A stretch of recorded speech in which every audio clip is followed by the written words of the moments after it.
दोस्तों, आप जानकर हैरान रह जाओगे कि भगवान विष्णु का 10वां अवतार कल्कि अवतार का जन्म पहले से ही हो चुका है। अब आप सोच रहे होंगे कि कल्कि अवतार तो कलयुग के अंत में जन्म होने वाला था और कलयुग का टोटल समय 4,32,000 साल और त्रेता युग का 12,96,000 और द्वापर युग का 8,64,000 साल लिखा हुआ था। लेकिन क्या आपको पता है कि असल में कई सारे सबूत से ये पता चला है कि द्वापर युग आज से करीब 5,000 साल और त्रेता युग आज से करीब 7,000 साल पहले बीत चुका है। मतलब युग बस कुछ हजार सालों में ही खत्म हो रहे। और तो क्या, कलयुग का अंत भी नजदीक है।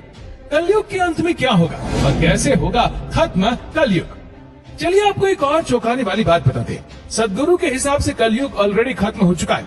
अभी हम द्वापर युग में जी रहे और साल 2082 में द्वापर युग भी खत्म हो जाएगा और हम त्रेता युग में पहुंच जाएंगे।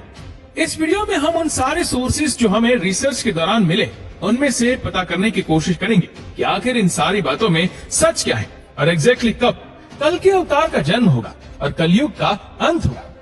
सबसे पहले सदगुरु से शुरू करते हैं। उनके हिसाब से कलयुग कुछ हजार साल पहले खत्म हो चुका है और अभी हम द्वापर युग में जी रहे हैं। जब मैंने इस पर थोड़ा रिसर्च किया तब मैं भी शॉक था, क्योंकि मुझे ऐसी दो चीजें मिली जो सदगुरु की इस थ्योरी को सही प्रूफ करती है। उनमें से पहला और सबसे इम्पोर्टेंट है वेद।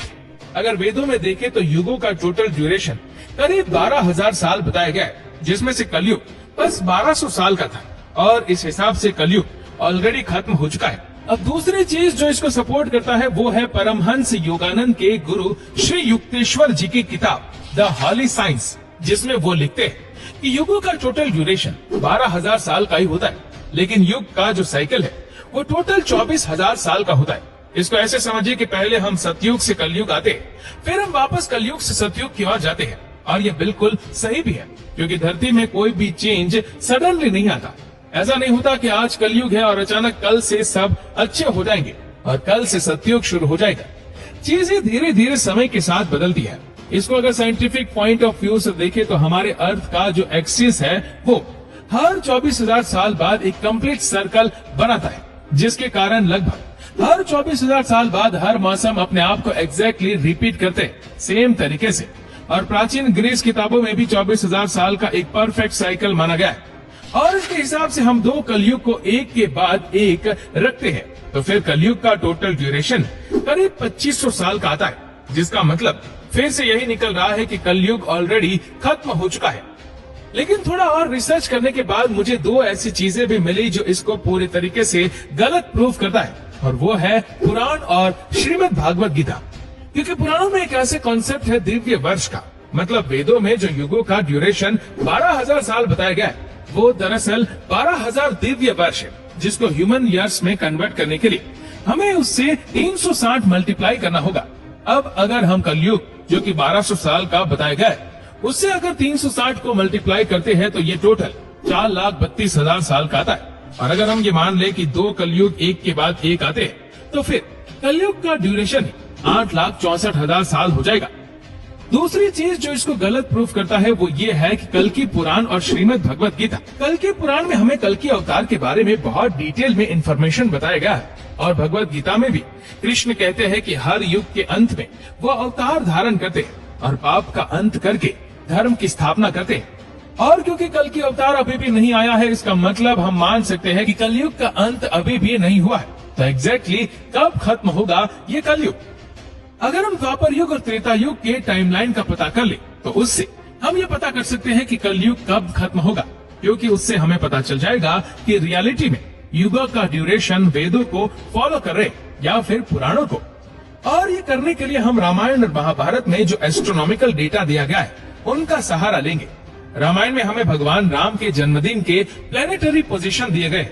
जब उस डेटा को प्लेनेटरियम सॉफ्टवेयर में डाला गया तो वो डेट निकल कर आया 10 जनवरी 5114 BC, मतलब आज से करीब 7,000 साल पहले। हम मान सकते हैं कि रामायण हुआ था। सिमिलरली महाभारत में भी हमें बताया गया है कि 18 दिन के महाभारत के युद्ध में 2 ग्रहण हुए थे। अब 2 ग्रहण इतने जल्दी तभी हो सकते हैं जब एक सूर्य ग्रहण हो और दूसरा चंद्र ग्रहण। और इस डेटा को जब चेक किया गया तब मिला कि ऐसा पिछले 5,000 वर्ष में कई बार हुआ है, लेकिन उनमें से सिर्फ 6 बार ही ऐसे जो महाभारत के समय से मैच करते हैं। और इससे हमें ये देखने को मिलता है कि रामायण और महाभारत में सिर्फ 2000 साल का ही फर्क आ रहा है, लेकिन क्योंकि इतने सालों में प्लैनेट्स कई बार सेम पोजीशन रिपीट कर सकते हैं, इसीलिए हम इसको फाइनल कंक्लूजन नहीं मान सकते। इसीलिए अब हम आर्कियोलॉजिकल प्रूफ्स का सहारा लेंगे।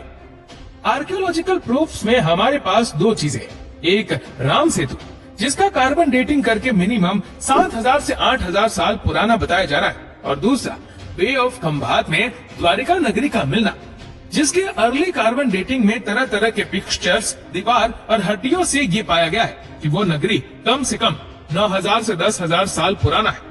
यहाँ द्वारिका नगरी राम सेतु से पुराना निकल रहा है। ये इसलिए हो सकता है क्योंकि शायद द्वारिका नगरी उस टाइम फ्रेम तक एग्जिस्ट करता था। मतलब इसमें हमें साफ पता चलता है कि रामायण और महाभारत के बीच बहुत ज्यादा सालों का अंतर नहीं है। इन सब से हमें साफ पता चल रहा है कि युग लाखों साल वाले टाइम फ्रेम को ही फॉलो नहीं कर रहे। तो कलयुग कब खत्म होगा वो पता करने के लिए जो लास्ट सोर्स हमारे पास बचा है वो है भविष्य मल्लिका। दरअसल आज से करीब 600 साल पहले ओडिशा में 5 संतों के एक ग्रुप ने मिलकर भविष्य मल्लिका नाम की एक किताब लिखी थी, जिनमें से एक अच्युतानंद दास को दिव्य दृष्टि प्राप्त था, जिसके सहारे उन्होंने कलयुग में घटित होने वाली कई सारी भविष्यवाणियां उस किताब में लिखी है। उन भविष्यवाणियों में कुछ तो गलत प्रूफ हुए, लेकिन इसी के साथ ही कई सारे सही प्रिडिक्शंस भी है जो आप अपने स्क्रीन पर देख सकते हैं। इस किताब में यह भी लिखा गया है कि कलयुग का धाम मतलब जगन्नाथपुरी का मंदिर कलयुग के अंत में पानी में डूब जाएगा, और कलयुग का जो फाइनल युद्ध होगा वो कटक के एक किले में लड़ा जाएगा। उस किताब में उन्होंने इसका प्रॉपर डेट भी मेंशन किया है कि यह सब कुछ साल 2020 से लेकर 2025 के बीच होगा। मतलब कलयुग 2025 तक खत्म होने वाला है। और क्योंकि जगन्नाथपुरी कलयुग का धाम है, इसलिए इस किताब को पूरी तरह से इग्नोर नहीं किया जा सकता। जगन्नाथपुरी चौथे धाम होने के साथ ये जगह बहुत इम्पोर्टेंट भी है, क्योंकि महाभारत में हमें देखने को मिलता है कि कृष्ण के मनुष्य अवतार की मृत्यु के बाद जब उनके शरीर को जलाया गया तब उनका पूरा शरीर जल गया, लेकिन उनका जो हार्ट था वो नहीं जला। और लोगों का ऐसा मानना है कि वो इसलिए हुआ क्योंकि वह कोई भी नॉर्मल हार्ट नहीं था, वह एक मशीन टाइप चीज था जो लाइट के कांटेक्ट में आने पर वाइब्रेट करता था। और वो चीज अभी के दिन में जगन्नाथपुरी के मेन आइडियल के वुडन स्टेचू के अंदर रखा गया है, और हर 12 साल बाद संपूर्ण जगन्नाथपुरी की इलेक्ट्रिसिटी को कट ऑफ करके उस हार्ट को लॉर्ड जगन्नाथ के पुराने आइडियल से नए आइडियल में शिफ्ट किया जाता है, क्योंकि समय के साथ वो चीज लकड़ी के बने आइडियल को खराब कर देती है।